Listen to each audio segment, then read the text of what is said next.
Hey guys, I am back and this time it is a little bit of an in-depth video. So I asked a couple of questions over on Instagram as to what you want to know about me, if you have any assumptions. Just nothing was off limits, so you could ask me absolutely anything. So I've got them on my phone and I'm going to go through them and answer your questions. I've put this on like last week and this week, so I've got a load of questions ready for me to answer. Can't get my words out. I'm just in my pyjamas, I'm all comfy and like settled. Done a really productive day, so now I'm just chilling and I'm ready to do this. So let's get down to it. So one of the first questions, a lot of this is hi Hannah, hi Hannah, hi Hannah, all the spam bots. Hi. So the next one is to how to take photos of yourself holding things, outfit shots, have no one to take them for me. A lot of my outdoor shots are usually taken by a friend, but more recently I've had to improvise, obviously with everything going on. So I take a lot of my photos on a tripod using my iPhone self-timer or my Canon G7X. I use my big Canon 600D for filming, with actual large-scale YouTube videos, but for everything else I use my Canon G7X, either a mirror outfit of the day photo or an iPhone self-timer, which I find actually works a little bit better for me, and I just kind of balance it all on my tripod and take it around different locations around the house, or if I'm going on a walk or whatever it might be at the minute. So that's kind of how I take them really. Self-timer is your best friend. Try to get something that does have a flip camera, so the Canon G7X does have a flip so you can see yourself and see what you're doing. But I've seen people have a fake mirror selfie, which is like a little hack, which looks like you're taking a photo with your phone but you're taking it on your camera. I think you have to like connect the two, something like that. I haven't tried it yet, but that's just how I take my photos, just through self-timer. Really simple, really easy. Just make sure you got the angle right. Also take a demo shot. I always do that, so like I kind of try a couple of different poses, a few demo shots, then know I've got the right pose that I want, the right angle, and then I just take a couple of photos on self-timer as a continuous shot, so you can quickly change the pose if you need to. You just like slightly, you know, you want to look at the camera, look away or whatever.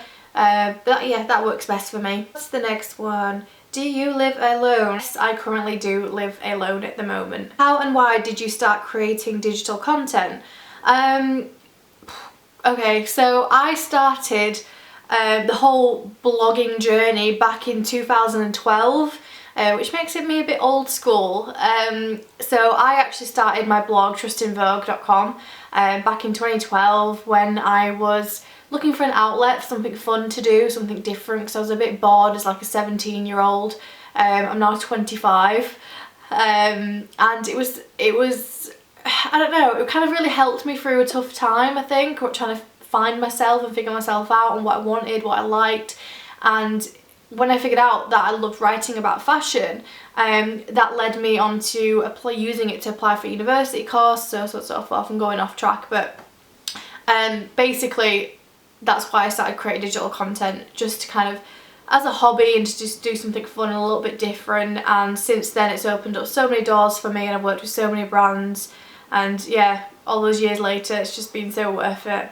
You use to style your hair? So I just use a hair straightener and curl it. There will be a video coming on how I style my hair, so have a look at that and you'll be able to see in detail how I do it. Next one. What are your goals for this year? Ooh, my goals for this year. I would like to hit 50k. No, that would be the absolute wow, amazing dream. I've just hit 10k on Instagram. Thank you so much for somebody that put congrats to me in the questions. But yeah, that would be a goal, I guess, to like hit another milestone like that, if it's 20, 30, whatever it might be, on Instagram, because like it's just, oh, it feels like you're on air when that happens. And I think for me as well, it's just kind of progressing my career, read a few more books, and lose some weight. That's a big one for me this year. I've recently joined Slimming World about 3 weeks ago now, so I'm currently trying to lose a little bit of weight with that, which I've been trying to do for many years, so we'll see how that goes this year. Did you start your business Instagram and how long did it take for you to reach 10k? So with Instagram, I joined it, I don't know, I probably joined it back in 2012, 2013. I didn't do much with it. It was very much retro style, not very candid photos. But since then, I don't know, maybe since 2017, I want to say 2018, probably more 2018 is when I started to get into it more. So if I look at it properly, it took about 2 years to get to this point. But some might say that's taken a long time, but for me, I'm glad I built it. And you know, there's been so many times where I've been offered, buy these followers and get these bots, and oh, we'll offer you this service. And I know so many people that have done it, because you can tell by their profile that they have done it, because they shot up from 10k to 120k in a matter of weeks or less. And it's just, and you can tell me, I'm just really happy that I stuck with it and I've built my following organically, which is the best thing to do, obviously, because you want a community that engages with you and likes to see your content. So yeah, that took around 2 years, but my content is now better than ever because I enjoy what I'm doing, I like what I'm producing, and I found my style. Keep up with the good profile. I can tell that's spam. Have you ever had any bad experiences with brands? I have actually, yeah. There's been a couple of well-profiled brands that'll have an event and then they'll cancel it last minute, but they might not have let us know. And there was also another agency that worked with a brand that had this big hoo-ha about not paying influencers for the work that they had done in December last year. I'm not going to name names, but yeah, that is still an ongoing process, which is very annoying, how you have to wait for sometimes for like 45 days, if not more, 60 days more, adding on to that if they can't find an original email or whatever. It can be very annoying, so I'd watch out for that. But other than that, I've had good experiences with brands, to be honest. Would you ever want to make a career out of Instagram/social media? Yeah, I would. It's always the responsible head in me that's always like, you know, will this be stable enough as a long-term thing, you know, when I'm in my 40s, 50s or whatever, you know what I mean? But of course I would love that to happen, so would I'm sure many people. After so many years as well, it's something that I'm still passionate about. But I still also enjoy my 9-to-5 job too, so at the minute I like doing both. What's the next step in your career now that you're no longer at GHD? So yeah, I left GHD, which was a big step for me. It was my first graduate role out of university, and it was a junior digital marketing executive, and then I worked my way up to global digital marketing executive, and that was a lot of the role was copywriting and looking after the whole CRM channel, and for transactional and marketing emails, all of that. But after about going on like 3.5 years, 4 years, I just kind of got a little bit bored, to be honest. I thought enough's enough. I love the company and the people that I worked with, but I just grew a little bit tired of it, and I just wanted to change, which is completely fine.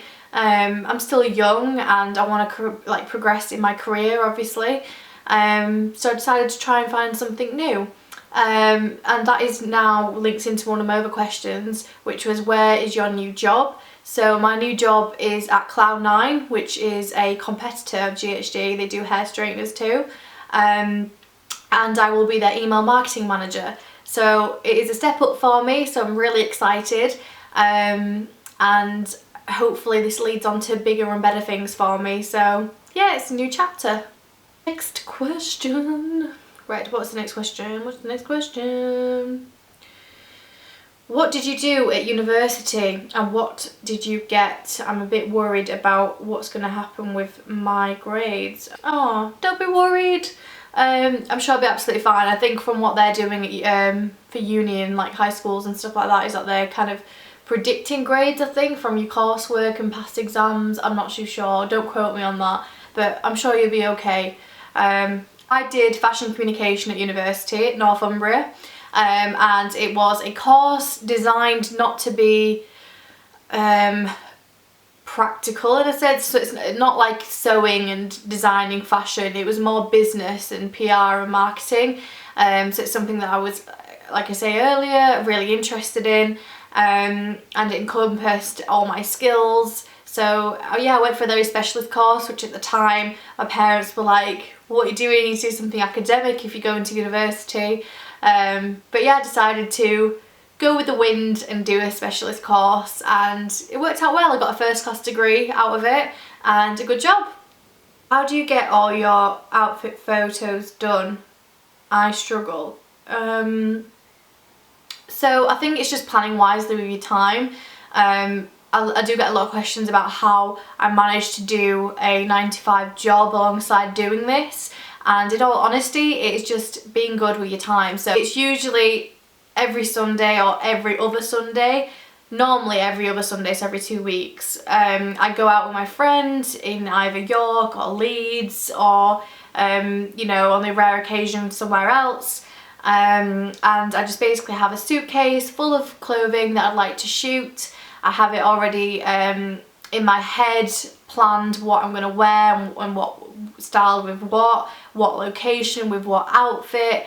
I get it all planned the night before, and then get up super early the next morning, because morning is always a better time to shoot when you're going into cities, because it's quieter, and that's basically how I do it. And then just get changed into the different outfits, and by the end of the day I probably got about 7 or 8 outfits shot, which lasts me for about 3 weeks, which is pretty good.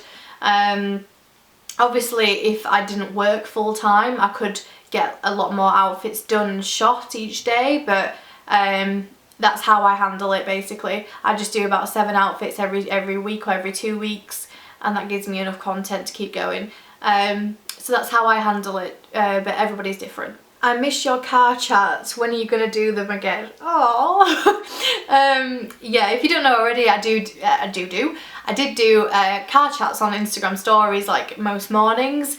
I will be looking to do them again when I start my job and I start actually driving again once all this is over. But yes, I will be looking at doing them again hopefully soon. What's next? Oh, speaking of which, what car do you have? I have a black Mini Cooper D and I absolutely love it. It's my first car. I only got my first car last year and I just absolutely love it. So that is all of your questions answered. I hope you enjoyed this video, and if you did, please do give it a thumbs up and click subscribe to my channel, and I will see you in my next video. Bye!